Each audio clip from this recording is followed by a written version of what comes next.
करेंगे। नीचे बड़ी सी थाली का दर्शन है, ये बलराम जी का थाली है। ऊपर जो थाली देखेंगे ये कृष्ण जी का थाली है। ये ठाकुर जी का कटोरा है इधर, ये बलराम जी का कटोरा है। और जो शिलाएं जो देख रहे थे, ये जो शिला है ये त्रेता युग में अयोध्या के राजा ऋषि कुबलाश उनकी पुत्री जिसका नाम है कृष्णावती। कृष्णावती जब बड़ी हो गई तो राजा कुबलाश ने उसकी शादी कराई है और उसके पति को राजा कुबलाश ने क्या अपना जमाई बना दिया। एक दिन राजा कुबलाश अपने जमाई को साथ लेकर पड़ोस के राज्य भद्रावती में जब युद्ध लड़ने जाते हैं, उस युद्ध में क्या होता है, कृष्णावती के पिता और पति दोनों मारे जाते हैं। ये कृष्णावती अकेली हो जाती है। अकेली होने पर राधे आवाज नहीं करें, अकेले होने पर इन्होंने भगवान विष्णु की एकादशी का व्रत करने लगती है। और व्रत को करते करते बहुत तपस्या करते हुए वृद्धावस्था प्राप्त हो गई, लेकिन भगवान विष्णु प्रसन्न नहीं हुए। एक दिन क्या होता है, एकादशी का ही समय था, जब ये कृष्णावती सरयू नदी में स्नान करके जब बाहर निकली तो क्या देख रही है कि शंख चक्र गदा पद्म लेकर के भगवान श्री हरि विष्णु प्रकट हुए और कृष्णावती से बोले हैं कि हे भक्त शिरोमणि कृष्णावती, आज मैं तुमसे बहुत प्रसन्न हूँ, तुम मुझसे कुछ वरदान मांगो।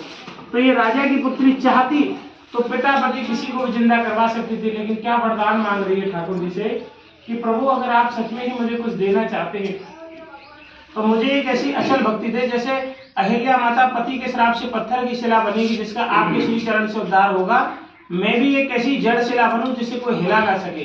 यानी वो राजा की पुत्री क्या वरदान मांग रही है कि ठाकुर से कि मैं एक ऐसी जड़ शिला बनूं जिसे कोई हिला ना सके और बालक रूप में आप मुझे दर्शन दे।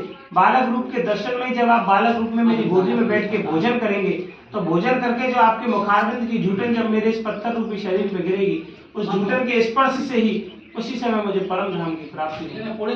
तो भगवान विष्णु से वरदान पाया है, वरदान पाकर के ये राजा की पुत्री पत्थर रूप में शिला बनी जिसका अभी आप दर्शन कर रहे हैं। तो हमारे ठाकुर द्वापर युग में नंदराम से भोजन, अरे दादा राधे,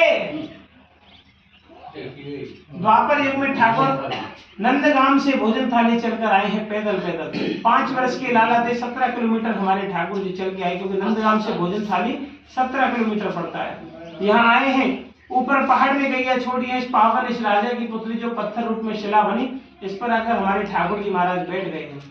जब ठाकुर जी बैठ गए तो सकान से बोले, भैया तुम्हारी मैया ने तुमको काका भोजन बांधी, तनिक तुम्हारी छाके दिखाओ, तुम्हारी पोटली ने खोलो, बड़ी अच्छी सुगंध आ रही है, खोलो तो सही, तुम्हारी मैया ने कहा बनाया भोजन। तो कोई माखन लाया, कोई रोटी लाया, कोई सब्जी लाया, कोई फल लाया, कोई दूध लाया, कोई दही लाया। सबने अपने अपने भोजन ठाकुर जी के सामने लगा दिया है, मनोरथ किया है। जैसे चित्र में आप देखेंगे बीच में ठाकुर जी बैठे, साथ में सखाएं, सभी ने ऐसे ही भोजन ठाकुर जी के सामने लगाया था। भगवान सखाओं को खिलाने के लिए कर रहे, सखा भगवान को खिला रहे। तो उसी समय उन्होंने एक सखा बेटा बोलो कि लाला कन्हैया, तू तो नंद बाबा को लाला है, तो लाला सोने चांदी की थाली में खाने की आदत होगी, तू लाला या पहाड़ के पत्थर में तो भोजन कैसे करेगा? हम तो ग्वारी आए हैं, हमें तो जमीन में खाने की शुरू से ही आदत है, हम तो भोजन कर भी लेंगे, लेकिन तू कैसे करेगा भोजन? तो हमारे ठाकुर का यही भाव था कि चाहता तो मैं इस राजा की पुत्री को सोने का सिंहासन बना के सोने चांदी की थाली में खा सकता था, लेकिन इस भक्त की भक्ति इतनी प्रबल थी, इसके भाव इसलिए निष्फल थे कि इसने मुझे मजबूर कर दिया 5 वर्ष की अवस्था में यहाँ इस ब्रज में आने को। यहाँ ठाकुर जी आए थे तो भगवान ने अपने हाथ से उधर नीचे एक थाली का दर्शन है, गोल थाली दिख रही है, वो बलराम जी के लिए प्रकट की है, और उस गोल थाली के ऊपर जो छोटी थाली दिख रही है ये हमारे टेढ़े से ठाकुर है, उनकी थाली भी थोड़ी टेढ़ी है।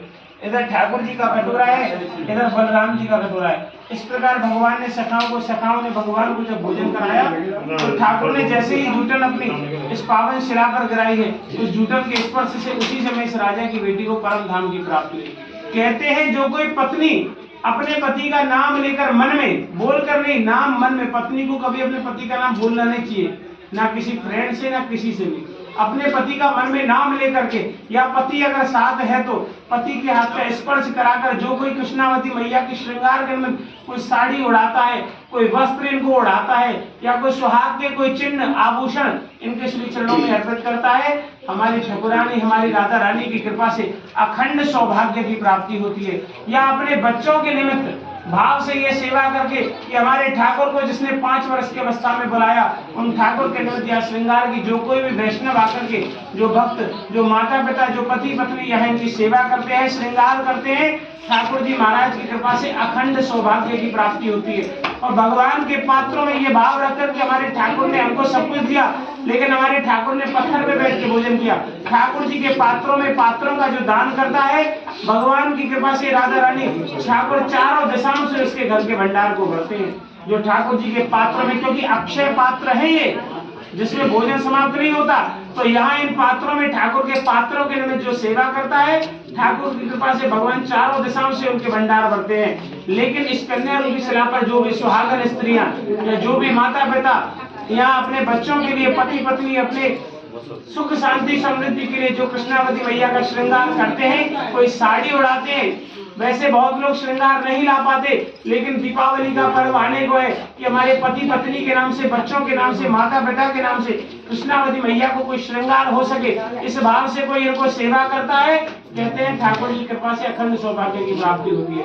और देखो भैया, 1 टका 2 टका का भाव आप रख रहे हो, कम से कम ये तो देखे कि अपने बच्चा घर में आपसे अगर कुछ मांगता है ना, तो 5 रुपए में तो बिस्कुट आता है, लेकिन ठाकुर को बहलाते कितने रुपए में? 1 रुपए में। अरे कम से कम ठाकुर का इतना तो मजाक ना बनाए, हाथ जोड़कर ही प्रणाम कर ले अपने ठाकुर को, सेवा इस भाव से करोगे कि ठाकुर को कम से कम भोग लग सके।